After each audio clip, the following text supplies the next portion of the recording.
పవన్ కళ్యాణ్ కూర్చోబెట్టి ఇక్కడ మనకి హోటల్ ఆపేస్తే చంపేయడానికి పోలీసులు తీసుకెళ్ళడానికి ప్రయత్నాలు చేస్తే మేమేం భయపడలే. చెయ్యి. మా కార్యకర్తల మీద, ఇప్పుడున్న విజయ్ కుమార్ గారి మొత్తం నాయకులందరి మీద, సందీప్ పంచకర్ల మీద, అందరి మీద మన సందీప్ గారి మీద మీ కేసులు 307 కేసులు పెట్టారు. 15 మంది ఉత్తి పుణ్యానికి భరించామని.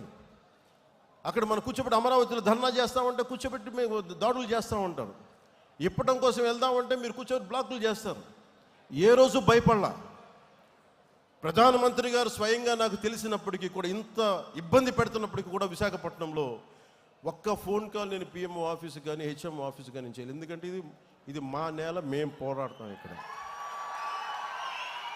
నేను ప్రధానమంత్రి గారిని, హోంమంత్రి గారిని నేను సహాయం అడిగాను. నా అంత బలహీన ఇంకెవలేడు. నా లాంటి వాడు పార్టీని మూసేసి వెళ్ళిపోవడం బెటర్. అందుకనే బలంగా తీసుకున్నా. ఉంటే ఉంటాం, పోతే పోతాం, చూద్దాం. వీళ్ళు రౌడీలు అంటే వీళ్ళందరూ గత పార్టీ పాలకులంతా రౌడీలు అంట, చంపేస్తారంట, మీదకి వచ్చేస్తారంట. అంటే నేను ఒకటే అనుకుంటా, మీరు ఎంత మావాడు చెప్పాడు ఇందాక, ఎంతమంది వస్తారు రండి, నేను చూస్తాను. ఎంతమంది వస్తారు రండి, నేను ఒక్కనే ఉంటాను రండి. నాలాంటి పిచ్చ మా వాళ్ళందరికీ, మా ఆడపడుచులకి ఉంటుంది, మా జన సైనికులకి ఉంటుంది. రౌడీజం చేయకండి. మా దగ్గర తప్పుందా మేము ఒక సరిదిద్దుకుంటాం. లేదా పాలసీ మాట్లాడతారా, మాట్లాడండి. దౌర్జన్యాలు చేస్తాం, మేము చింపేస్తాం, చంపేస్తామంటే అస్సలు మా ఇన్ని పాత కథలు. మా రక్తం సల కాగుతూ ఉంటుంది. మా రక్తం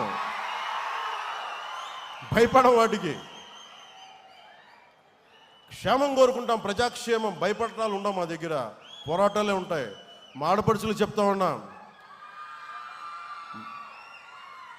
నేను మాట్లాడుతూ ఉంటే